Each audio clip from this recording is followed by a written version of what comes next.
नमस्कार दोस्तों, मैं मोहित कपूर मदर्स लाइव पर आप सभी का बहुत बहुत स्वागत करता हूं। और आपका आज का जो संडे का पेपर है, यानी आज रामनवमी 6 अप्रैल 2025 का जो पेपर हुआ था आपका ऑफलाइन पेपर, उसमें आपका जो जीके वाला सेगमेंट था, उन जीके वाले सेगमेंट के आपके जो 25 क्वेश्चंस हैं उनका मैं सोल्यूशन करवा रहा हूं। और सोल्यूशन के साथ साथ जहां से भी उसका जो स्टैटिक वाला पार्ट है या थोड़ा सा हर क्वेश्चन का जो इंपॉर्टेंट एक्सप्लेनेशन वाला पार्ट है वो भी आपको मैं बताता चलूंगा। ठीक है, तो एक एक चीज को ध्यान से देखना, क्योंकि ये मैं केवल इन 25 क्वेश्चन का सॉल्यूशन नहीं करा रहा, आपको 25 के बदले 125 क्वेश्चन जितना बेनिफिट हो ये मेरा प्रयास रहेगा। ठीक है, तो स्टार्ट करते हैं। वैसे तो बहुत नॉर्मल क्वेश्चंस थे, पर जो जनरल्स हैं वो आपको ध्यान रखने सारे क्वेश्चन। देखिए, सबसे पहला देखिए, सबसे पहला आपका क्वेश्चन नंबर 1। क्वेश्चन नंबर 1 आपका स्टैटिक जीके का क्वेश्चन है, और जो आपका क्लासिकल डांस है उससे रिलेटेड ये आपका क्वेश्चन है। ठीक है, अब इसमें है क्या, देखिए पॉइंट एक बार। Sattriya is the traditional Hindu classical dance from the dance form of which state.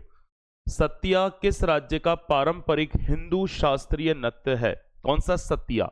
अब देखो, आपको यहां एक बात क्लियर कर दी कि आपको शास्त्रीय नृत्य पूछ रहा है, यानी क्लासिकल डांसेस पूछ रहा है। ठीक है, जनरली क्या होता है, क्लासिकल डांसेस और फोक डांस में एक अंतर होता है कि क्लासिकल डांस में आपको सभी प्रोटोकॉल्स को फॉलो करना कंपलसरी होता है, जबकि फोक डांसेस में ये कंपलसरी नहीं होता।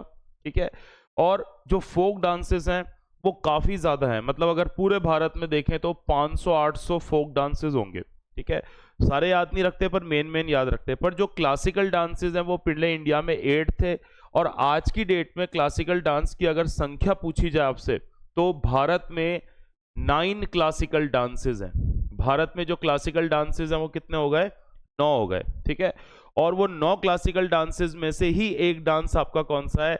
सत्या है। ठीक है, तो सत्या कहां पर किया जाता है? तो इसका सही आंसर जो है वो असम है। सत्या जो है वो क्लासिकल डांस कहाँ का है? असम का है। जैसे आपसे पूछा जाता है बिहू कहाँ का है, तो बिहू भी असम का है, पर वो कैसा है? Not classical, it is a folk dance. ठीक है, ऐसे एक और पूछा जाता है भोरताल, तो भोरताल जो है वो कहाँ का है? तो वो भी मेनली आपका जो भोरताल है, भोरताल जो होगा वो भी आपका मेनली कहाँ का है? असम का ही है। पर वो क्लासिकल डांस नहीं है। किस तरह का डांस है वो? आपका फोक डांस है, यानी लोक नृत्य है। ठीक है, तो इस तरह से आपको ध्यान रखना है। 2-3 पॉइंट याद रखने की। जो सतिया डांस होता है इसकी स्टार्टिंग असम में की थी शंकर देव जी ने। शंकर देव जी ने इसकी स्टार्टिंग की थी असम से। शंकर देव जी ने। ठीक है, और जब आप हिस्ट्री में एक टॉपिक पढ़ते हो भक्ति आंदोलन, भक्ति मूवमेंट, तो उसी से रिलेटेड पॉइंट है। आपसे पूछा गया कि असम में भक्ति आंदोलन का सूत्रपात करने वाले संत कौन थे? ऐसे कौन से सेंट थे जिन्हें भक्ति मूवमेंट को असम में पॉपुलर बना दिया? तो उसमें भी जिन व्यक्ति का नाम आता है वो व्यक्ति कौन हो गए? शंकर देव जी हो गए। और शंकर देव जी ने क्या स्टार्ट करा था? सतिया। और इनका संबंध कहां से था? असम से। तो इसका जो सही आंसर है वो कौन सा हो गया? असम हो गया। ठीक है, भारत में क्लासिकल डांस की बात करें तो इसमें एक आपका नाच जो आता है वो आता है भरतनाट्यम। ठीक है, एक इसमें आता है आपका कौन सा? कथकली। एक इसमें आता है आपका कौन सा? मोहिनी अट्टम। मोहिनी अट्टम आता है। उसमें भरतनाट्यम तो मेनली कहाँ का फेमस है? तमिलनाडु का। तमिलनाडु का तो कौन सा फेमस है? भरतनाट्यम। ठीक है, कथकली और मोहिनी अट्टम जो फेमस है वो कौन से स्टेट का फेमस है? केरल का।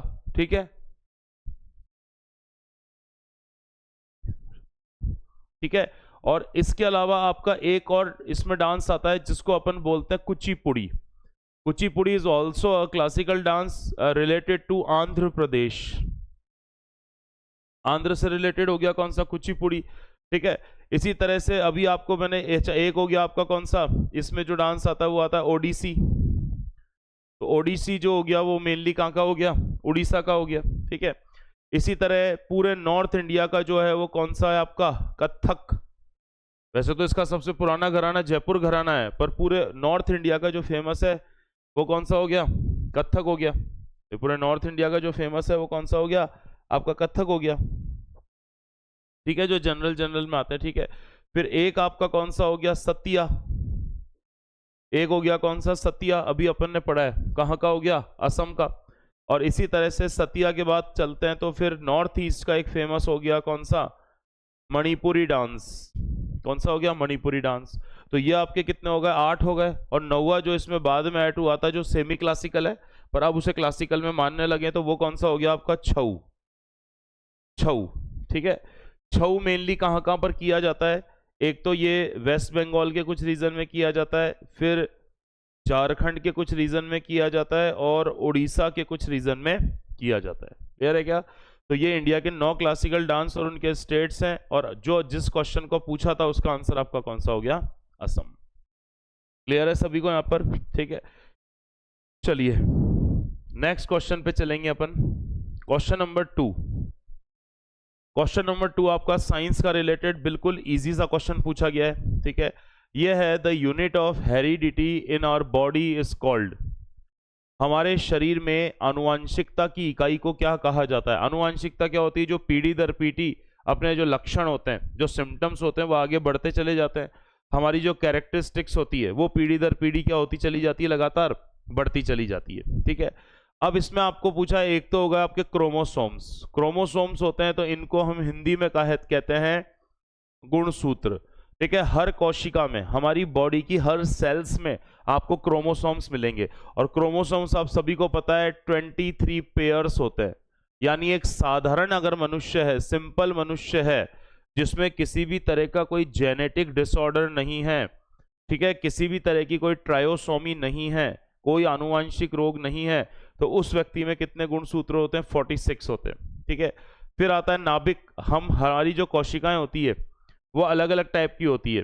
जैसे जो आरबीसी होती है हमारी नॉर्मल कोशिका में, तो केंद्रक होता है, न्यूक्लियस होता है, पर हमारी आरबीसी में न्यूक्लियस नहीं होता, ठीक है। हमारी डब्ल्यूबीसी में न्यूक्लियस होता है, तो ये न्यूक्लियस दे रखा है। तीसरा दे रखा है जीन्स, और चौथा दे रखा है डीएनए। तो डीएनए तो इस तरह की एक कुंडलीनुमा संरचना होती है, कुंडलीनुमा इस तरह की कॉइल शेप की संरचना डीएनए होती है, और डीएनए के ऊपर जो छोटे छोटे पार्ट पाए जाते हैं वो जीन्स कहे जाते हैं। यानी जो डीएनए होता है उसको सबसे छोटी यूनिट नहीं बोलोगे, क्योंकि डीएनए गुणसूत्र के ऊपर उसका एक पार्ट हो गया डीएनए। और हमारी बॉडी में लगभग 70,000 से लेके 90,000 तक क्या पाए जाते हैं, जीन पाए जाते हैं। और जेनेटिक इंजीनियरिंग से ही डिसाइड होता है कि हमारी खुद की व्यक्ति की बिहेव में कैरेक्टरिस्टिक्स कैसी होगी। इसलिए अगर इन सबका कंपैरिजन करें तो इसमें जो सबसे छोटी यूनिट्स है वो कौन सी है, जीन है, ठीक है। और आपको पता है कि जब पता चला कि मनुष्य की उत्पत्ति जनरली बंदर से हुई है, चिंपांजी से हुई है, तो चिंपांजी और मनुष्य के लगभग 99% जो जीन है वो सेम पाए जाते हैं, ठीक है। तो इसका जो सही आंसर होगा वो आपका जीन होगा, जिसको बोलते हैं, जीन से हो गई आपकी जेनेटिक इंजीनियरिंग, ठीक है। और जेनेटिक इंजीनियरिंग के जनक कौन हो गए, पॉल बर्ग, ठीक है। आया हुआ क्वेश्चन है, जेनेटिक डिजीज भी आपसे पूछी जाती है, ठीक है। चलिए नेक्स्ट क्वेश्चन की बात करेंगे।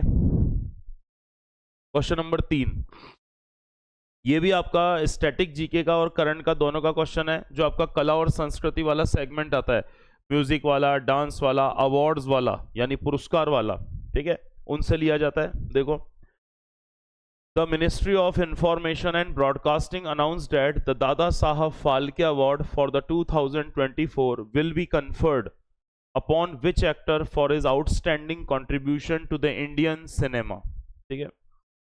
सूचना और प्रसारण मंत्रालय ने घोषणा की थी कि 2024 का दादा साहब फाल्के पुरस्कार भारतीय सिनेमा में उनके उत्कृष्ट योगदान के लिए किस अभिनेता को दिया जाएगा, ठीक है। आपको पता होना चाहिए कि जो दादा साहब फाल्के अवार्ड होता है, ये जो दादा साहब फाल्के अवार्ड है, ठीक है, ये अवार्ड आपका जो पहली बार दिया गया था, क्योंकि दादा साहब फाल्के जो थे उनकी सबसे पहली इंडिया की जो मूवी थी जिसका नाम था राजा हरिश्चंद्र, वो दादा साहब फाल्के ने बनाई थी, इसलिए इन्हें the father of Indian cinema भी कहा जाता है। जो राजा हरिश्चंद्र मूवी थी वो सन 1912 में आई थी। इसमें किसी भी तरह का ऑडियो नहीं था, इसमें केवल वीडियो था, और साथ में वॉइस बिल्कुल भी नहीं थी। पहली मूक पिक्चर मानी जाती है, साइलेंट मूवी मानी जाती है। साथ में ये जो दिया गया था, जो फर्स्ट दादा साहब फाल्के अवार्ड दिया गया था, ये 1969 में दिया गया था, क्योंकि लेटेस्ट के साथ साथ जिसको फर्स्ट टाइम मिला था वो आपसे पूछा जाता है। तो फर्स्ट टाइम ये दिया गया था किसको? देविका रानी को। जो पहली बार दिया गया था दादा साहब फाल्के अवार्ड, वो देविका रानी को दिया गया था, ठीक है। और एक ही व्यक्ति को दिया जाता है, एक ही व्यक्ति को। और ये कब दिया जाता है? जो हमारे नेशनल फिल्म अवार्ड्स होते हैं, जो भारत सरकार देती है, राष्ट्रीय फिल्म पुरस्कार। लेटेस्ट में सन 2024 में 70वें राष्ट्रीय फिल्म पुरस्कार दिए गए थे, जिसमें बेस्ट एक्टर, बेस्ट एक्ट्रेस, ये सारे अवार्ड दिए जाते हैं। उन्हीं में से सबसे सुप्रीम अवार्ड जो होता है वो कौन सा होता है? दादा साहब फाल्के अवार्ड, ठीक है। और साथ में एकदम पूछा जाए कि सबसे लेटेस्ट किसको दिया गया सन 2024 के लिए, तो बिल्कुल आपको सभी को पता है इसका जो आंसर हो गया वो कौन सा हो गया? मिथुन चक्रवर्ती, ठीक है। इसका जो सबसे सही आंसर हो गया, ये परफेक्ट आंसर जो हो गया वो कौन सा हो गया? मिथुन चक्रवर्ती। क्लियर है यहां तक सभी को? ठीक है, तो ध्यान रखना। अच्छा, इससे पहले जो दिया गया था, चाहो तो वो भी लिख लो, दादा साहब फाल्के अवार्ड जो 2023 के लिए दिया गया था। भाई 24 के लिए तो दिया गया किसको? मिथुन चक्रवर्ती को।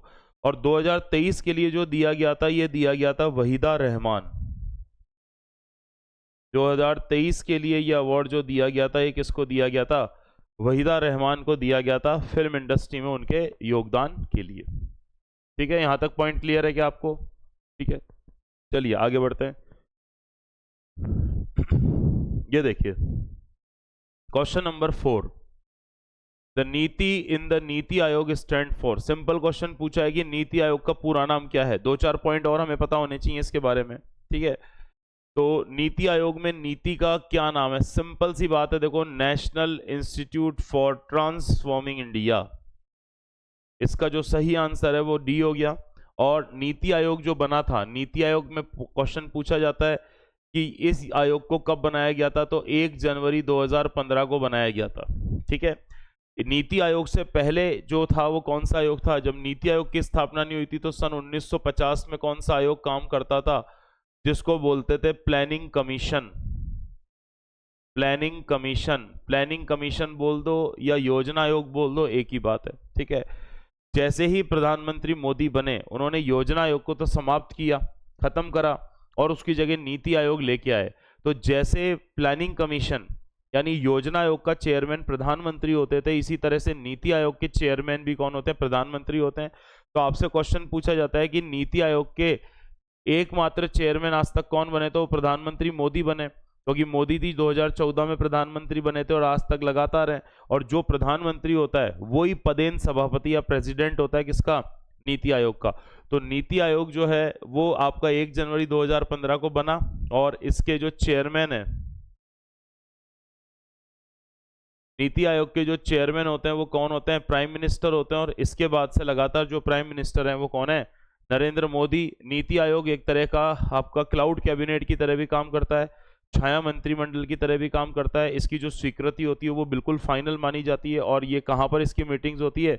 नई दिल्ली में, ठीक है, ये ध्यान रखना। तो इसके सेक्रेटरी भी होते हैं, इसके उपाध्यक्ष भी होते हैं, मतलब प्रेसिडेंट भी होते हैं, वाइस प्रेसिडेंट भी होते हैं, सेक्रेटरी भी होते हैं, इसके लॉन्ग टर्म मेंबर्स भी होते हैं, और इसके शॉर्ट टर्म मेंबर्स भी होते हैं, ठीक है, सब तरह की चीजें होती है। तो इसका जो सही आंसर है वो आपका कौन सा हो गया? डी, नीति आयोग।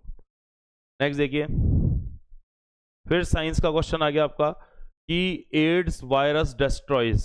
एड्स का वायरस किसको नष्ट करता है? आपको पता है जो एड्स होता है ये हो गया acquired immuno deficiency syndrome. Deficiency syndrome नाम ही है, जो हमारे इम्यून सिस्टम को डिस्ट्रॉय कर दे उसी को क्या कहते हैं? एड्स कहते हैं। अच्छा, इसके वायरस का नाम आता है, तो इसके वायरस का नाम क्या हो गया? ह्यूमन इम्यूनो डेफिशिएंसी वायरस, यानी HIV वायरस। और जब हमारी बॉडी में HIV जाता है तो आपको पता होना चाहिए हमारी कौन सी कोशिकाएं, हमारी कोशिकाएं हर तरह के वायरस को पहचान जाती है, और उन कोशिकाओं को हम क्या कहते हैं? T cells. वो कोशिकाएं कौन सी होती है? हमारी टी सेल्स होती है, ठीक है, टी सेल्स भी कहते हैं इनको, CDR सेल्स के नाम से भी जानते हैं, ठीक है। ये हर वायरस को पहचान कर उस पर अटैक करती है। पर सीधी सी बात है, एड्स का वायरस हमारी बॉडी में जाने के बाद कभी खत्म नहीं होता, क्योंकि अभी तक उसकी वैक्सीन लॉन्च नहीं हुई है। इसलिए आज की डेट में अगर आपसे पूछा जाए तो जो HIV का वायरस होता है वो हमारी टी सेल्स को ही डिस्ट्रॉय कर देता है, ताकि वो टी सेल्स उसको पहचान ना पाए और अपना रूप बार बार बदलता रहता है। तो टी सेल्स को ही हम किस नाम से जानते हैं? लिम्फोसाइट्स। जो हमारी टी सेल्स होती है उन टी सेल्स को ही क्या कहते हैं? लिम्फोसाइट्स कहते हैं, ठीक है। लिम्फ नोड्स भी कहते हैं। तो इसका जो सही आंसर है वो आपका कौन सा हो गया? बी हो गया। तो क्वेश्चन नंबर जो फिफ्थ है, क्वेश्चन नंबर जो फिफ्थ है उसका आंसर आपका कौन सा हो गया? बी हो गया, ठीक है। चलिए नेक्स्ट क्वेश्चन पे आते हैं। नेक्स्ट क्वेश्चन आपका ज्योग्राफी से है। Musi and the Bhima are the tributaries of which river? Musi और भीमा किसकी सहायक नदी है? सिंपल सा क्वेश्चन का आंसर है आपका, एक जगह पड़ती है महाराष्ट्र में। महाराष्ट्र है हमारा।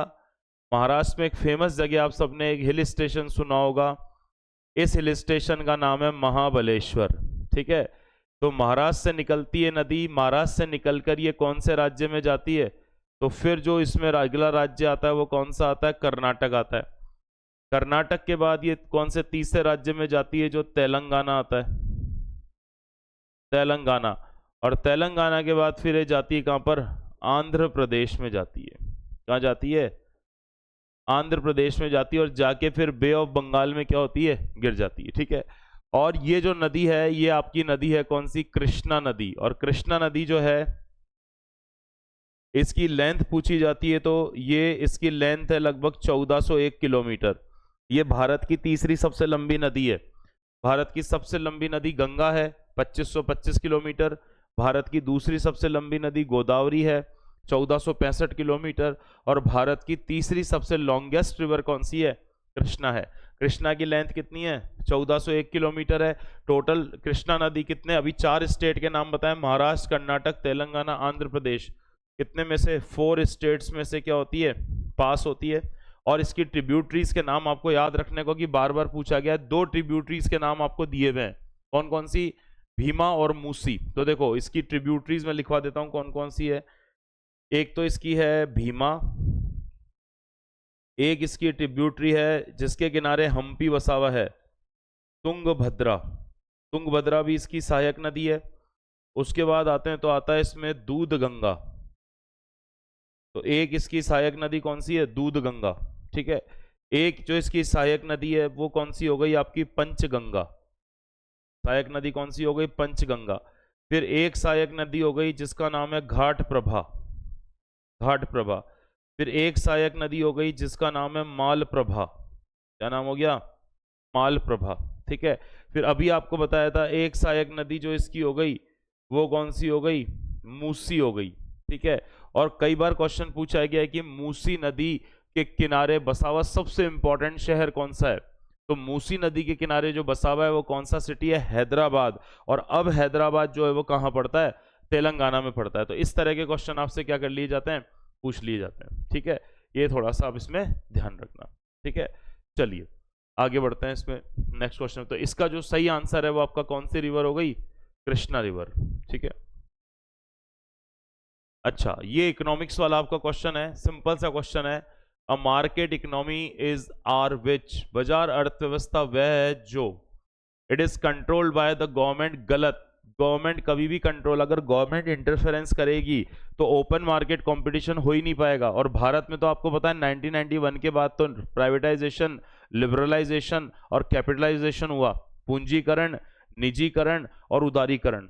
और उसके माध्यम से भारत में हर चीज को या तो पीपीपी मॉडल पे ऑपरेट किया या आपका किस पे करा? जो सहभागिता करी, मतलब या तो निजी क्षेत्र को वो कंपनियों की शेयरिंग क्या कर दी? सरकारी की बेच दी, ठीक है। तो आपको पता है कि सरकार बिल्कुल कंट्रोल नहीं करती है, ठीक है। It is free from the government control. हाँ, आप ये कह सकते हो, मैं ये तो नहीं कह रहा, देखो ये है पूरी तरह से सरकार से मुक्त नहीं होता है। मैं इतना बोल सकता हूं इस पे सरकार का जो इंटरफेरेंस होता है वो बहुत कम होता है, ठीक है। अंतरराष्ट्रीय बाजार की ताकतों से प्रभावित होता है, ये भी पूरी तरह नहीं होता है भाई। अंतरराष्ट्रीय बाजार की ताकतें हर समय प्रभावित नहीं कर सकती, और सब सही है। अब मेरी बात सुनना, इसमें क्या होगा? देखो वैसे अगर इसका हम जनरलाइज आंसर देखें तो सरकार द्वारा नियंत्रित है, सरकार नियंत्रण से मुक्त है। अब ऑल ऑफ नहीं हो सकते क्योंकि ये दोनों अपोजिट कॉन्सेप्ट हो गए।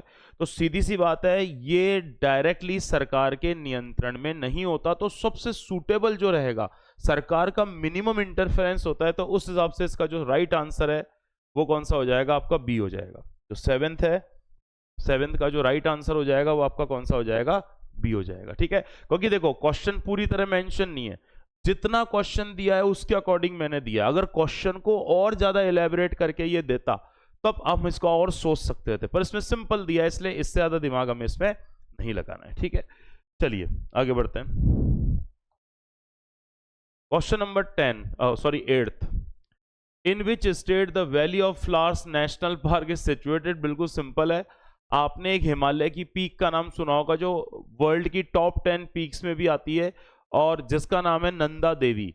और नंदा देवी के पास ही बहुत सारे फ्लावर्स उगते हैं जिसको कहते हैं द वैली ऑफ फ्लावर्स। और नंदा देवी और वैली ऑफ फ्लावर्स, क्योंकि नंदा देवी तो आपका यूनेस्को जो आपका क्या बोलते हैं, जो बायोस्फीयर रिजर्व्स हैं, 18 बायोस्फीयर रिजर्व उसमें भी आता है। और उसके पास है वैली ऑफ फ्लावर्स। इसी के पास एक और जगह पड़ती है जिसको बोलते हैं हेमकुंड साहिब। ठीक है, और इसी के पास आपका जैसे जो तीर्थ स्थल पड़ते हैं उत्तराखंड के, बद्रीनाथ, केदारनाथ, गंगोत्री, यमुनोत्री, वो पूरा एक ही बेल्ट और एक ही सर्किट है। ठीक है, तो फूलों की घाटी राष्ट्रीय उद्यान कहां पर हो गया, तो ये आपके कहां पर हो गया, उत्तराखंड में हो गया। ठीक है, द वैली ऑफ फ्लावर्स जो हो गया वो कहां पर हो गया आपका, उत्तराखंड में। ठीक है, चलिए आगे बढ़ते हैं। हाँ, ये साइंस का एक क्वेश्चन है और ये कई एग्जाम में आपका पूछा हुआ भी है, तो बिल्कुल सिंपल है, थोड़ा सा कॉन्सेप्ट इसका समझना। देखो, a person meets with an accident and needs a blood transfusion but there is no time to check his blood group, which of the following blood group could be given to him. ठीक है, किसी व्यक्ति का accident हो जाता है और उसे रक्त आधान मतलब ब्लड की आवश्यकता है, ब्लड बहुत बह चुका है उसका, लेकिन उसको रक्त समूह की जांच करने का टाइम नहीं है। तो अब निम्नलिखित में से उसे हिट एंड ट्रायल मेथड के आधार पे कौन सा ब्लड ग्रुप दिया जाएगा। तो आपको देखो ये सब एक बार छोड़ो, आप तो देखो दो फैक्टर आपके होते हैं, RH पॉजिटिव और RH नेगेटिव।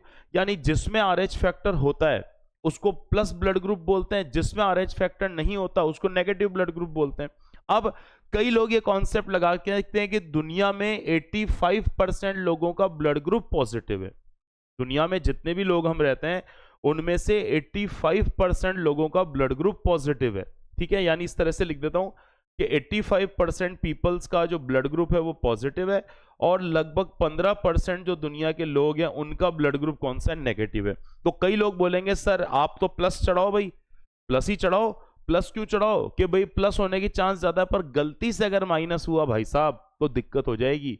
इसलिए यहां पर सेफ्टी बरतते हैं, क्योंकि अगर गलत ब्लड ग्रुप चला दिया तो व्यक्ति की तबीयत खराब हो सकती है। हो सकता है किस्मत से पहली बार बच जाए, पर उसके मरने के चांसेस और उनके इन्फेक्शन के चांसेस बढ़ जाते हैं, क्योंकि खून अंदर एग्लूमिनेशन हो जाता है खून का। ठीक है, तो उस केस में उस व्यक्ति को माइनस चढ़ाएंगे। अब आप बोलोगे सर माइनस क्यों चढ़ाएंगे, क्यों? क्योंकि अगर उस व्यक्ति का ब्लड ग्रुप माइनस है तो माइनस चढ़ाने से कोई दिक्कत नहीं आने वाली। मान लो उसको माइनस चढ़ा दिया और उसका ब्लड ग्रुप पॉजिटिव निकला तो भी दिक्कत नहीं आने वाली। क्यों? क्योंकि उसकी बॉडी में ये एंटीजन उपस्थित है, RH एंटीजन है प्लस वाले में, पर RH माइनस में तो कोई एंटीजन होता ही नहीं है। तो जो चीज है ही नहीं वो जिसमें जाएगी उस पर कोई इफेक्ट ही नहीं डालेगी। सामान्यतः हो सकता है उसकी थोड़ी तबीयत खराब हो जाए पर एटलीस्ट मरेगा तो नहीं। ठीक है, तो प्लस हमेशा उसको नहीं चढ़ाया जाएगा। कौन सा चढ़ाया जाएगा? माइनस। अब देखो प्लस वाले ऑप्शन तो उड़ा दो, ये उड़ा दो। अब ये दो बचे। अब आपको पता है कि O जो होता है वो क्या होता है? यूनिवर्सल डोनर होता है, यूनिवर्सल डोनर होता है। और AB जो होता है, ध्यान से सुनना, O जो होता है ये तो कौन होता है? डोनर होता है। और ये होता है, ये कौन होता है? एक्सेप्टर होता है। ये कौन होता है? एक्सेप्टर होता है। तो इस व्यक्ति को लेना है ना, लेना है तो लेना है तो क्या हो सकता है भाई? किसी का भी ले सकता है ये। ठीक है भाई, अगर आपसे पूछा जाए कि कोई व्यक्ति है उसको कौन तो दे सकता है और कौन ले सकता है, तो सबका कौन ले सकता है ये, तो इसका जो आंसर आ जाएगा वो कौन सा हो जाएगा? AB negative. सिंपल सी बात है। ठीक है, या RH नेगेटिव होता तो वो कर देते, पर RH नेगेटिव है नहीं तो इन दोनों माइनस में से एक करना, तो AB नेगेटिव। ठीक है, चलिए आगे देखते हैं। ये आपका हिस्ट्री में से जो स्वतंत्रता सेनानी हैं उनसे रिलेटेड क्वेश्चन है जो आपको बताना है। Manikarnika was the original name of which of the following freedom fighter? Manikarnika निम्न में से किस स्वतंत्रता सेनानी का मूल नाम है? मैडम कामा का, ठीक है, कितूर चेन्नम्मा का, सरोजनी नायडू का, रानी तो सिंपल इजी है, इसमें तो कुछ सोचने की जरूरत ही नहीं है, ठीक है। झांसी की रानी लक्ष्मीबाई, झांसी की रानी लक्ष्मीबाई का जो जन्म हुआ था वो तो प्रयागराज में हुआ था, पर उनकी जो विवाह हुआ था वो झांसी में हुआ था, और वर्तमान में जो झांसी है वो भी कहाँ पड़ता है आपका? उत्तर प्रदेश में पड़ता है, ठीक है। ठीक है, तो इसका जो आंसर हो गया कौन सा हो गया? डी हो गया। क्लियर है?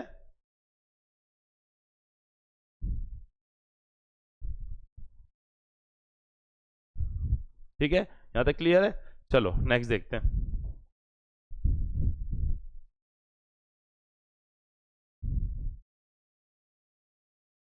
Question number 11। क्वेश्चन नंबर 11 क्या बोल रहा है? Dash was the first president of Indian national Congress. ठीक है, भारतीय राष्ट्रीय कांग्रेस के प्रथम अध्यक्ष कौन थे? तो आपको सभी को पता है कि भारतीय राष्ट्रीय कांग्रेस की जो स्थापना हुई थी वो 1885 में हुई थी, और 1885 में जो स्थापना हुई थी वो कहां पर हुई थी? मुंबई में हुई थी, ठीक है। और इसकी स्थापना करने वाले जो व्यक्ति थे वो कौन थे? ए.ओ. ह्यूम। ए.ओ. ह्यूम, इसकी जो स्थापना करने वाले व्यक्ति थे वो कौन थे? ए.ओ. ह्यूम थे, ठीक है। ये एक अंग्रेज अधिकारी थे, पर जो पहला सम्मेलन आयोजित हुआ था वो कहां पर हुआ था? मुंबई में, ठीक है। और उसमें 72 रिप्रेजेंटेटिव ने पार्टिसिपेट किया था, 72 लोगों ने पार्टिसिपेट किया था, और उसमें पहले जो अध्यक्ष बने थे वो कौन बने थे? WC बनर्जी, यानी व्योमेश चंद्र बनर्जी। तो आपको कम से कम आपके 15 या 20 सम्मेलन ऐसे हो सकते हैं जिसमें आपको अध्यक्ष का नाम याद रखना है। एक तो सम्मेलन कब हुआ, एक आपसे पूछा जाता है सम्मेलन कहां पर हुआ, और एक आपसे पूछा जाता है कि अध्यक्ष का नाम क्या है। तो अध्यक्ष के नाम वाला जो सेगमेंट होता है वो भी आपको जनरली क्या रखना पड़ता है? याद रखना पड़ता है, ठीक है। तो ये एक पॉइंट ध्यान रखना।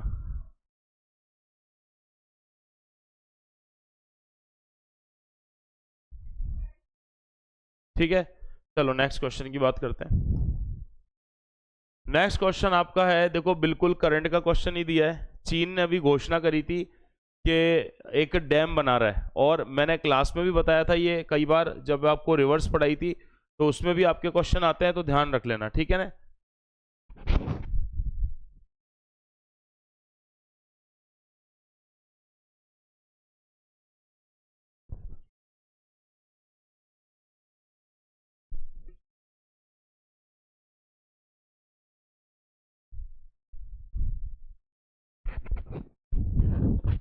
ठीक है, देखिए, Which country has approved the construction of the world largest hydropower dam on the Brahmaputra river? किस देश ने ब्रह्मपुत्र नदी पर दुनिया के सबसे बड़े जलविद्युत बांध के निर्माण को मंजूरी प्रदान कर दी? अब देखो, आपको मैंने बताया था अभी तक अगर देखें आज की डेट में दुनिया को, कि ये डैम अभी बना नहीं है, ये बनेगा। तो आज की डेट में जो सबसे बड़ा डैम है वो कौन सा है? Three gorges. Three gorges dam कहां पर है? चाइना में है। और कौन सी नदी पर है? यांग टीसी क्यांग। कौन सी रिवर पर है?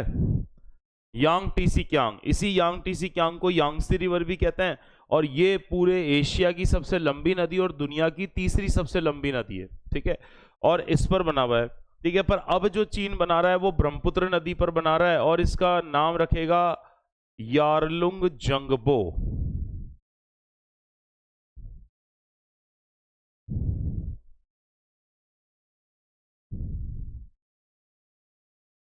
यारलुंग जंगबो। और मेनली ये डैम कौन सी लोकेशन पे बनाया जाएगा? तिब्बत में, क्योंकि जो ब्रह्मपुत्र रिवर है वो कहां से निकलती है? मानसरोवर लेक, कैलाश पर्वत के पास मानसरोवर झील से निकलती है। और इसका जो ग्लेशियर है उस ग्लेशियर का नाम भी कई बार पूछ लिया जाता है। तो ब्रह्मपुत्र नदी का जो ग्लेशियर है उसका नाम है चेमा युंगडुंग। इसका जो ग्लेशियर है उसका नाम क्या है? चेमा युंगडुंग ग्लेशियर। और चेमा युंगडुंग ग्लेशियर कहाँ पड़ता है? तिब्बत में, और वहीं से नदी निकलती है। इसलिए कई बार जो ब्रह्मपुत्र नदी है इसको सांगपो भी कहते हैं, और इसी नदी का नाम यारलुंग जंगबो के नाम से। तो इसका जो सही आंसर है वो कौन सा हो गया? ए हो गया, चाइना, ठीक है। यानी 12th क्वेश्चन का जो आंसर है वो आपको कौन सा हो गया? ए, ठीक है। नेक्स्ट देखिए, साइंस का बिल्कुल इजी सा क्वेश्चन है, देखिए, the surface of the lake is frozen in the severe winter but the water at its bottom is still liquid, what is the reason for this. ठीक है, कड़े जाड़े में झील की सतह हिमशीतल हो जाती है किंतु उसके तल में जो जल है वो द्रव अवस्था में बना रहता है, इसका क्या कारण होता है। बर्फ उष्मा का कुचालक है, ये रीजन नहीं है इसका। ठीक है, क्योंकि आपका आपने देखा होगा लेक्स ऊपर से जम जाती है पर नीचे लिक्विड फॉर्मेट है, तभी तो मछलियां जिंदा रहती है उसमें। ठीक है, दूसरा देखिए, the density of the water is maximum at 4 degree, बिल्कुल सही आंसर है ये, क्योंकि 4 डिग्री सेल्सियस पर 4 डिग्री सेल्सियस पर पानी की जो घनत्व होता है, पानी की जो डेंसिटी होती है, ये तो क्या होती है, मैक्सिमम होती है, और जो वॉल्यूम होता है यानी आयतन वो सबसे कम होता है, क्योंकि पानी एबनॉर्मल बिहेवियर दिखाता है 0 से 4 डिग्री पर, और 4 डिग्री से टेम्परेचर बढ़ाने पर अलग बिहेव दिखाता है। तो 4 डिग्री पर उसके घनत्व मैक्सिमम होने के कारण ऊपर पानी जमा रहता है, जबकि नीचे क्या होता है, लिक्विड फॉर्म होता है। तो बिल्कुल सही है, इसका जो सही ऑप्शन है वो कौन सा हो गया आपका, बी हो गया। ठीक है, नेक्स्ट देखिए, क्वेश्चन नंबर 14 स्पोर्ट्स वाले सेगमेंट पे करंट वाला क्वेश्चन आया हुआ है। ठीक है, देख लेते हैं, और पैरालंपिक्स का है, ओलंपिक्स का नहीं है, किसका है, पैरालंपिक्स का है। और आपको पता है जो इस बार जो पेरिस पैरालंपिक्स हुए थे, हमारी जो दल गया था, भारतीय दल, उसने सबसे बेस्ट प्रदर्शन किया था, टोटल 29 मेडल्स हमने जीते, और आज तक का पैरालंपिक का सबसे बेस्ट प्रदर्शन यही था। ठीक है, देखिए, Which Indian athlete created a history by winning India's first bronze medal in 200-meter race at 2024 Paris Paralympics, France? किस भारतीय एथलीट ने 2024 पेरिस पैरालंपिक में 200 मीटर में भारत का पहला कांस्य पदक जीतकर इतिहास रचा। अब 200 मीटर में भारत को 2 पदक मिले थे, पर आपसे क्वेश्चन में क्या पूछा है कि पहला किसने जीता, तो आपको वही बताना है। तो देखो इसमें पलक कोहली, करण ज्योति दलाल, एकता भ्यान, प्रीति पाल। तो मैं क्लास में भी जब मैंने आपको स्पोर्ट्स अवार्ड पढ़ाए थे, जिन भी ऑफलाइन क्लास में मैंने आपका स्टैटिक और करंट वाला पार्ट लिया था, वहां भी मैंने आपको बताया था कि इसका आंसर, तो ये कौन सा हो गया, डी, प्रीति पाल। कौन सा हो गया, प्रीति पाल। डायरेक्ट स्ट्रेट फॉरवर्ड जो है आपको याद रखना है, इसमें ज्यादा किंतु परंतु तो करना नहीं है। ठीक है, आगे बढ़ते हैं। ये एक अच्छा क्वेश्चन पूछा हुआ है, देखो, अभी भूकंप आया, भी आपको पता है, अभी म्यांमार और थाईलैंड में भूकंप आया 7.7 का, जिसमें ज्यादा कैजुअलिटीज आपकी म्यांमार में हुई है, और भारत ने उसके लिए कौन सा ऑपरेशन चलाया है, ऑपरेशन ब्रह्मा। ठीक है, अब देखिए यहां पर, the Cambay graben is associated with which one of the following earthquake. अब देखो इसमें सही से नहीं दिया है, एक्चुअली क्वेश्चन आपके सही से नहीं दिया है, ये कॉम्बे नहीं है, इसको जनरली कैम्बे कहते हैं। इसको जनरली अपन क्या बोलते हैं, कैम्बे कहते हैं, क्योंकि जब अपन इंडिया का मैप पढ़ते हैं तो अपन इस तरह से गुजरात को बनाते हैं। देखो, अपन इस तरह से ये गुजरात को बनाते हैं। ठीक है, तो ये आपकी जो गल्फ है ना, ये जो आपको गल्फ दिख रही है, खाड़ी दिख रही है, और एक खाड़ी आपको ये दिख रही है, तो जो ये खाड़ी है ये तो है कच्छ की खाड़ी, द गल्फ ऑफ कच्छ। ये ऊपर वाली जो गल्फ है, गल्फ क्या होता है, जो 3 तरफ से लैंड से ऑक्यूपाई हो और एक तरफ किसी सी या ओशियन में मिली हुई, उसको क्या बोलते हैं, गल्फ कहते हैं। तो ऊपर वाली है गल्फ ऑफ कच्छ है, यानी कच्छ की खाड़ी है, और ये है, इसको बोलते हैं द गल्फ ऑफ खंबात, यानी खंबात की खाड़ी, या the gulf of Cambay, gulf of Cambay. ये वाला कैम्बे वर्ड है, ये कॉम्बे जो लिखा हुआ है। और गैब्रेन निम्नलिखित इसमें से किस भूकंप से संबंधित। अब मैं बता दूं, जो गैब्रेन लेवल के भूकंप होते हैं वो ऐसे भूकंप होते हैं जो सडनली आते हैं, मतलब ऐसे क्षेत्र बहुत ज्यादा भूकंप या अर्थक्वेक के हिसाब से सेंसिटिव नहीं होते, पर ये जो भूकंप है ये एकदम सडनली ऊर्जा उत्पन्न होती है, चट्टानें क्रैक हो जाती है, नीचे धंस जाती है, और एकदम तेज झटके के भूकंप आते हैं। तो ये जो भूकंप है, ये अचानक आने वाले भूकंप को ही गैब्रेन भूकंप कहते हैं, और चूंकि कैम्बे के पास आया था इसलिए कैम्बे गैब्रेन भूकंप कहते हैं। और ये कैम्बे कहां पर पड़ता है, गुजरात। अब देखो, लातूर तो महाराष्ट्र में, जबलपुर एमपी में, क्वेटा बलूचिस्तान पाकिस्तान में। तो भुज भूकंप इसका आंसर है। और ये जो भूकंप आया था आप सभी को पता है 26 जनवरी 2001 को आया था, और लगभग ये भूकंप भी आपका 7.7 का था, और लगभग गुजरात में 1 लाख लोग मारे गए थे। अब आप देख लो, बहुत बड़ा और सडन भूकंप था, और गणतंत्र दिवस के दिन ही आया था। तो इसका जो सही आंसर है कॉम्बे ग्रेबेन, वो कौन सा भूकंप हो गया आपका? भुज अर्थक्वेक। भुज कहां पर है? कच्छ, गुजरात। ठीक है, नेक्स्ट देखिए, हिस्ट्री का क्वेश्चन आया और बिल्कुल इजी सा क्वेश्चन है। Which one of the following animal was frequently seen on the reels of the Harappan civilization? निम्न में से कौन सा पशु हड़प्पा सभ्यता की मोहरों पर, जो उनकी सील्स होती थी, रील्स नहीं है ये सील्स है, ये सील्स पर देखा जाता था। ठीक है, तो आपको पता है कि जब भी मैंने क्लास में आपको हिस्ट्री पढ़ाई है तो सिंधु सभ्यता का जो सबसे इंपॉर्टेंट पशु था वो कौन था? सांड। ठीक है, आप चाहो तो इसे बैल बोल दो, चाहो तो इसे सांड बोल दो, चाहो तो इसे थोड़ी सही हिंदी में वृषभ बोल दो, चाहो तो इसे बुल बोल दो। ठीक है, ये सांड था जिसका एक सींग था और 2 कुबड़ हुआ करते थे, और सिंधु सभ्यता का सबसे पवित्र पशु भी यही माना जाता था। क्यों? क्योंकि मोहनजोदारो से एक मोहर मिली है, एक सील मिली है जिसको कहते हैं पाशुपत सील, जिसके एक तरफ तो 3 सींग वाला देवता है और 4 एनिमल बने हुए हैं, और ऊपर की तरफ एक 5वां बना हुआ है जिसमें आपका भैंसा है, गेंडा है, टाइगर है, हिरण है, हाथी है, और बैक साइड क्या बना हुआ है? ये बुल बना हुआ है। तो उन्होंने बोला है वो 3 सींग वाला देवता तो शिव का प्रतीक है, और पीछे जो बैल बना हुआ है वो नंदी है, यानी शिव जी की सवारी है। तो सबसे पवित्र पशु कौन सा था? बैल था। इसलिए हर मोहर में आपको ज्यादातर में क्या मिला है? बैल मिला है। तो आपका जो सही आंसर हो गया वो कौन सा हो गया? बुल हो गया। ठीक है, गाय के प्रमाण सिंधु सभ्यता में नहीं मिले, कहीं भी किसी भी तरह से कोई गाय का एविडेंस यहाँ पे नहीं मिला है, पर जो बुल है उसका एविडेंस निश्चित रूप से मिला है। ठीक है, चलिए आगे देखते हैं। चलो, ये आपका फिर क्वेश्चन साइंस का आ गया। The blue colour of the water in the sea, समुद्र का पानी नीला क्यों दिखता है? तो मैंने कई बार आपको क्लास में पढ़ाया है, ठीक है, कि आकाश का रंग नीला और समुद्र का पानी नीला क्यों दिखता है? Due to the scattering of light, प्रकाश का प्रकीर्णन। तो जहां भी आपको स्कैटरिंग या प्रकीर्णन लिखे सीधे टिक कर दो, सोचना ही नहीं है।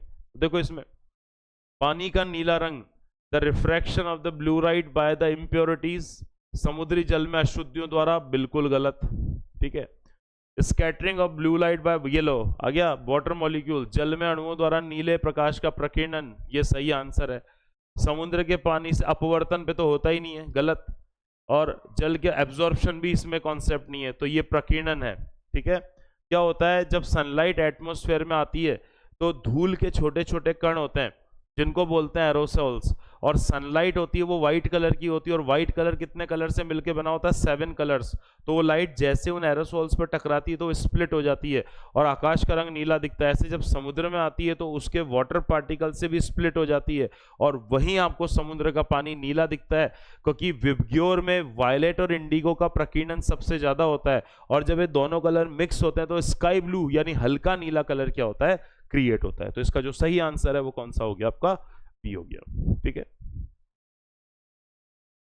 हाँ ये देखो आपका ये करंट अफेयर का क्वेश्चन है और काफी इंपॉर्टेंट है। और आपको पता है वैसे तो कोई समुद्र में कभी भी रडार काम नहीं करता, समुद्र में हमेशा कौन सा सिस्टम काम करता है?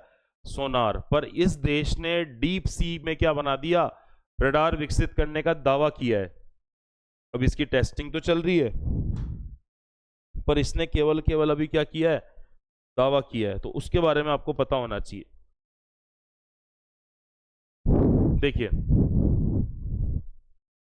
ये बोल रहा है which country has recently developed the world first deep sea radar that can detect the high flying aircraft? हाल ही में किस देश ने दुनिया का पहला गहरे समुद्र का रडार विकसित किया है जो ऊंची उड़ान भरने वाले विमानों का, मतलब पानी से हवा में विमानों का पता लगा सकता है? तो ये कौन से देश ने डेवलप किया है? यूएस, चाइना, रशिया और जापान। तो बिल्कुल अभी आया था, अभी 1-1.5 महीने पहले की न्यूज ही है। चीन के वैज्ञानिकों ने इसे डेवलप करने का क्या किया है? दावा किया है। तो इसका जो सही आंसर है वो कौन सा हो गया आपका? चाइना। ठीक है, आगे बढ़ते हैं। नेक्स्ट देखिए, अभी देखो, अभी आपको मैंने जब नीति आयोग का क्वेश्चन कराया था तो उसमें मैंने आपको योजना आयोग बताया था। योजना आयोग की स्थापना कब हुई थी? देश के आजाद होने के तुरंत बाद। और योजना आयोग कब बना था आपका? 1950 में बना था। और योजना आयोग का पहला अध्यक्ष कौन था? जो पहला प्रधानमंत्री है। और पहला प्रधानमंत्री कौन है? जवाहरलाल नेहरू।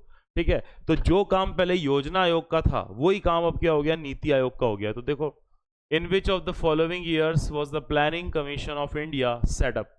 निम्न में से किस वर्ष भारत में योजना आयोग की स्थापना की गई थी? तो सिंपल हो गया इसका आंसर, सन 1950। योजना आयोग की जो स्थापना हुई थी वो कब हुई थी? 1950 में हुई थी। ठीक है, चलो आगे देखो, ये करंट वाला बिल्कुल क्वेश्चन आया आपका, अच्छा क्वेश्चन है। Which country has declare the 2025 as a year of community? ठीक है, मैं आपको एक हिंट देता हूं, इसका आंसर वो देश है जिसमें सबसे ज्यादा नॉन रेजिडेंशियल इंडियन रहते हैं। सबसे ज्यादा आपको पता होना चाहिए प्रवासी भारतीय कौन से देश में रहते हैं, या सबसे ज्यादा एनआरआई कौन से देश में रहते हैं। तो आपका सीधा आंसर है लगभग 40 लाख भारतीय सबसे ज्यादा कौन से देश में रहते हैं? यूएई, यूनाइटेड अरब अमीरात, दुबई, आबू धाबी, शारजा या दूसरी रियासतों में। और इसी देश ने क्या घोषित करा है? 2025 को सामुदायिक वर्ष के रूप में क्या किया है? घोषित किया है। तो इसका जो सही आंसर है वो कौन सा हो गया? संयुक्त अरब अमीरात।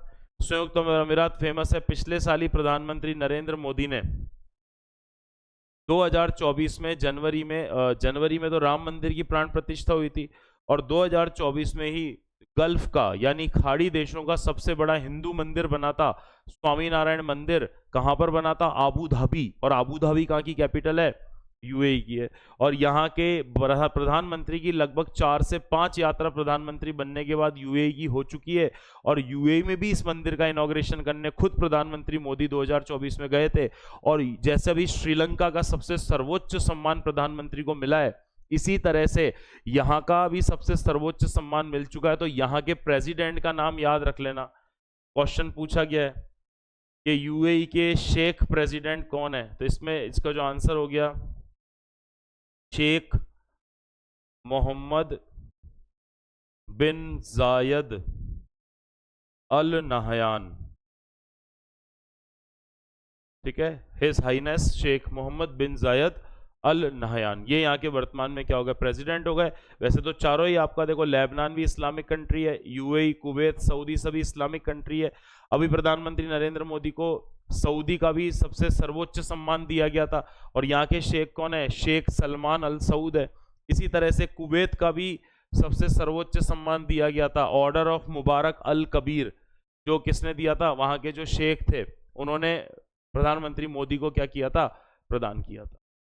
ठीक है, क्लियर है? तो इसका जो सही आंसर है वो कौन सा हो गया? यूएई। ठीक है, चलो आगे देखते हैं।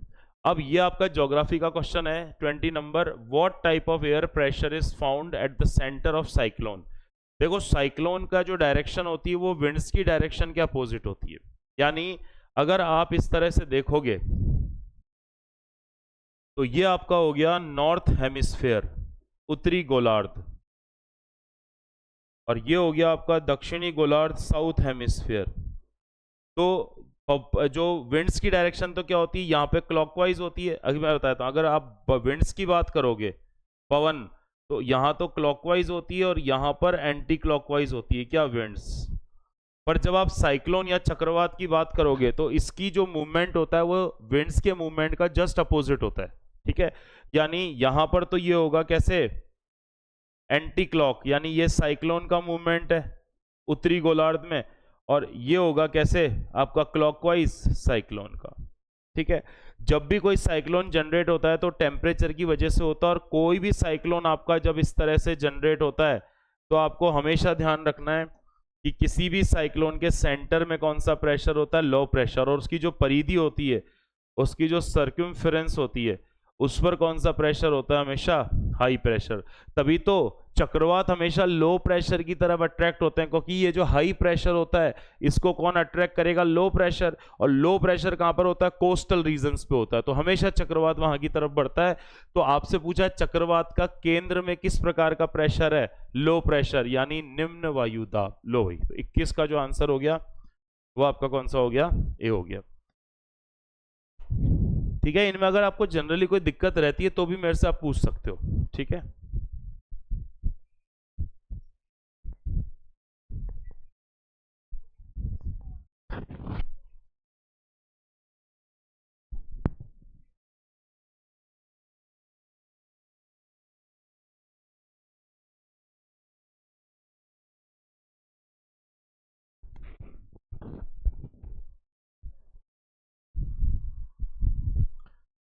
ठीक है सबको, चलो आगे बढ़ते हैं। नेक्स्ट क्वेश्चन देखिए, question number 22। Who was the president of the constituent assembly of India after the independence? स्वतंत्रता के बाद भारत की संविधान सभा के अध्यक्ष वो ही थे, सेम ही, ये तो सिर्फ कंफ्यूज करने के लिए दिया है। संविधान सभा की पहली बैठक कब हुई थी? 9 दिसंबर 1946। तब आपको पता है जो स्पीकर चुने गए थे, प्रोटेम स्पीकर, ठीक है, ये कौन चुने गए थे? डॉक्टर सच्चिदानंद सिन्हा। कौन चुने गए थे? सच्चिदानंद सिन्हा। फिर दूसरी बैठक कब हुई थी? 11 दिसंबर 1946 को हुई थी। तब फिर परमानेंट अध्यक्ष कौन चुने गए थे? डॉक्टर राजेंद्र प्रसाद। कौन चुने गए थे? डॉक्टर राजेंद्र प्रसाद। उसके बाद 47 में देश आजाद हो गया और कॉन्स्टिट्यूशन बनने में तो 2 साल 11 महीने 18 दिन का समय लगा है, तो आजादी के बाद भी चलता रहा। तो जो पहले अध्यक्ष थे ना भाई साहब, वही बाद में थे। कंफ्यूज करने के लिए क्वेश्चन दिया है। तो सही आंसर इसका हो गया वही सेम, डॉक्टर राजेंद्र प्रसाद। और तो आपको पता है जो हमारी संविधान सभा थी, इसकी लास्ट मीटिंग कब थी? 24 जनवरी 1950 को इसको सस्पेंड कर दिया और यहीं पर डॉक्टर राजेंद्र प्रसाद अध्यक्ष पद से हट गए। और 26 जनवरी 1950 से जब संविधान लागू हुआ तो भारत के पहले राष्ट्रपति के रूप में कौन आते हैं? वही सेम आते हैं, डॉक्टर राजेंद्र। ठीक है, तो आंसर इसका कौन सा हो गया? सी हो गया 22 का। ठीक है, आगे देखिए question number 23। The Durand cup, Santosh trophy और रोवर्स कप बिल्कुल इजी से दे रखे हैं। अभी वैसे भी आपका ये वाला गेम काफी ज्यादा पॉपुलर चल रहा है, ध्यान रख लेना इसमें आपको, ठीक है। और पता भी होगा सभी को। अगर तीनों नहीं पता है, तीनों में से कोई एक भी आपको पता है, तब भी आप उसका आंसर इजीली बता दोगे। आपसे पूछा है कि डूरंड कप, संतोष ट्रॉफी और रोवर्स कप किस खेल से संबंधित हैं? फुटबॉल, क्रिकेट, हॉकी और बैडमिंटन, 4 गेम आपको दे रखे हैं, ठीक है। तो सिंपल है, क्रिकेट तो आप सभी को पता है, ऐसा कोई भी गेम होता ही नहीं है। तो इसका जो सही आंसर है वो कौन सा हो गया? फुटबॉल हो गया, ठीक है। फीफा वर्ल्ड कप जो 2022 के बाद जो 2026 में होगा, वो अमेरिका, कनाडा और मैक्सिको मिलकर कराएंगे। फीफा फुटबॉल रैंकिंग में फर्स्ट नंबर की टीम अर्जेंटीना चल रही है। इंडिया की रैंकिंग अभी बीच में 126वीं थी, पर 100 के बाहर है, 100 के अंदर नहीं है। टॉप 48 टीमें फीफा फुटबॉल वर्ल्ड कप में पार्टिसिपेट करती है। और फीफा फुटबॉल वर्ल्ड कप जो 2030 वाला होगा, वो आपका मोरक्को, स्पेन और पोर्चुगल में होगा। और 2034 के फुटबॉल वर्ल्ड कप की मेजबानी के जो राइट्स मिल गए, वो कौन से कंट्री को मिल गए? सऊदी अरब को। और आज तक की स्पोर्ट्स में जो सबसे बड़ी डील है 1500 करोड़ रुपए की, वो रोनाल्डो की हुई है सऊदी अरब के क्लब अल नसर के साथ फॉर द 1 ईयर, ठीक है। तो ध्यान रखना, इसका आंसर कौन सा हो गया? फुटबॉल, ठीक है। और अभी एक फुटबॉल का कप हुआ था ना, एक फ्रेंडली मैच हुआ था भारत और मालदीव के बीच में, और भारत ने मालदीव को हरा दिया। और भारत की सब तरफ से सबसे अच्छा प्रदर्शन किसने किया था? फुटबॉल खिलाड़ी सुनील छेत्री ने। और सुनील छेत्री एकमात्र फुटबॉल खिलाड़ी हैं जिन्हें फुटबॉल के लिए राजीव गांधी या मेजर ध्यानचंद खेल रत्न अवार्ड दिया गया, ठीक है। चलिए आगे बढ़ते हैं। ये आपसे पूछ रहा है, it a high speed device use in CPU that is utilized to store the data temporarily during the processing. Simple है, आप जब कंप्यूटर पे काम कर रहे होते हो तो डेटा फास्ट स्टोर होता है आर्टिफिशियली। वो कहाँ पर होता है? सीपीयू में प्रयुक्त एक हाई स्पीड डिवाइस है जो प्रोसेसिंग के दौरान डेटा को अस्थायी रूप से स्टोर करती है। एएलयू, अब देखो एएलयू तो डिवाइस का नाम नहीं है, पूरा एक सिस्टम बन गया। सहायक मेमोरी, कंट्रोल रजिस्टर, सिंपल सी बात है, आपके बहुत सारे क्या होते हैं? रजिस्टर्स होते हैं। और रजिस्टर, जब आप माइक्रो प्रोसेसर पढ़ते हैं, माइक्रो कंट्रोलर पढ़ते हैं, तो वहां पर आपका एक वर्ड आता है रजिस्टर। और रजिस्टर बहुत फास्टेस्ट मेमोरी होता है। और जो भी आप कंप्यूटर पर टेम्परेरी काम कर रहे होते हैं, जब तक लाइट आपकी आई हुई है, तो वो जो अस्थायी रूप से डेटा स्टोर हो रहा है, उसको कौन कर रहे हैं? रजिस्टर्स कर रहे हैं, ठीक है। कंप्यूटर क्वेश्चन है। चलिए आज का लास्ट क्वेश्चन, और ये क्वेश्चन आपका किससे रिलेटेड है? पॉलिटिकल साइंस से रिलेटेड है।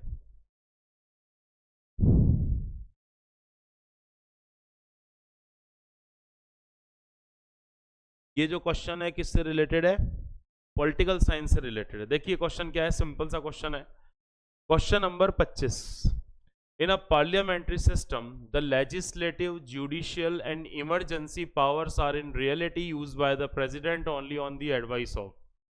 एक संसदीय प्रणाली में विधायी शक्ति, न्यायिक शक्ति और आपातकालीन शक्तियों का प्रयोग वास्तव में राष्ट्रपति के द्वारा किसकी सलाह पर किया जाता है? आपने देखा होगा, मान लो कोई देश हम पे अटैक कर दे और हम उस देश पर अटैक करने जा रहे हैं, तो हमारे भारत में ओनली राष्ट्रपति डिसीजन नहीं ले सकता, राष्ट्रपति को सलाह लेनी पड़ेगी, एडवाइस लेनी पड़ेगी। एक्चुअल में बोलते एडवाइस हैं, पर राष्ट्रपति को उन लोगों की बात मानने के लिए मजबूर होना पड़ता है, बाध्य होना पड़ता है। तो देखो इसमें पहले उपराष्ट्रपति के कोई मतलब ही नहीं है, मुख्यमंत्री से कोई मतलब ही नहीं है। अब 2 बज गई है तो पूरी संसद के सदस्यों से नहीं लेते हैं, किससे लेते हैं? कार्यपालिका। कार्यपालिका एग्जीक्यूटिव, और कार्यपालिका कौन होती है? कैबिनेट मंत्री, और कैबिनेट मंत्रियों का हेड कौन होता है? प्रधानमंत्री। तो प्रधानमंत्री ऑप्शन में होता तो वो करते, ऑप्शन में प्रधानमंत्री या प्राइम मिनिस्टर दे ही नहीं रखा है, तो सीधी सी बात है मंत्री परिषद या काउंसिल। इसमें 2 होते हैं, एक तो होता है मंत्रिमंडल।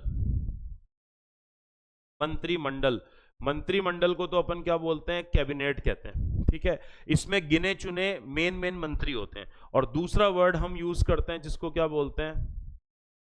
मंत्री परिषद, यानी council of ministers. Council of ministers. तो ये छोटी होती है, बड़ी होती है। और आपने एक वर्ड सुना होगा, जो मंत्री परिषद होती है वो सामूहिक रूप से लोकसभा के प्रति जिम्मेदार होती है और व्यक्तिगत रूप से राष्ट्रपति के प्रति जिम्मेदार होती है। तो वही इसका आंसर होगा। तो इसका जो सही आंसर है वो कौन सा हो गया? ए, ठीक है। हाँ, यहां पर अगर मंत्री परिषद और मंत्रिमंडल दोनों लिख देता तो कुछ लोगों को कंफ्यूजन हो सकता था, पर मैंने आपको क्या बताया? ओनली मंत्रिमंडल नहीं, सारे मंत्री। और मंत्री परिषद में कितने मंत्री होते हैं? आपको पता है 2003 में संविधान संशोधन आया था कि कभी भी कुल सीटों के 15% से ज्यादा मंत्री नहीं हो सकते, जिसमें प्रधानमंत्री भी काउंट होंगे, ठीक है। तो इसका आंसर आपका कौन सा हो गया? ए। क्लियर है? तो उम्मीद है आपको जो इसका सॉल्यूशन है वो समझ में आया होगा। फिर भी आपको अगर किसी क्वेश्चन में प्रॉब्लम है तो आप जो भी वीडियो आपका पोस्ट होता है तो वहां आप कमेंट कर दीजिएगा, ताकि जब मैं नेक्स्ट वीडियो लूंगा तो मैं उसका सॉल्यूशन में अगर कोई दिक्कत होती है तो आपको अच्छे से एक्सप्लेन कर दूंगा, ठीक है। तो उम्मीद है सब सही होंगे। एग्जाम के लिए आपको ऑल द बेस्ट। अपने अच्छे से टेस्ट देते रहिए, जीके में मेहनत कीजिए, क्योंकि 90% स्टूडेंट जो सिलेक्शन से रह जाते हैं उनका जो सबसे वीकेस्ट पॉइंट होता है वो कौन सा होता है? जीके, स्टैटिक एंड करंट वाला सेगमेंट। तो मैं मोहित कपूर आपका वापस धन्यवाद करता हूं, आपने वीडियो को देखा। बहुत बहुत नमस्कार।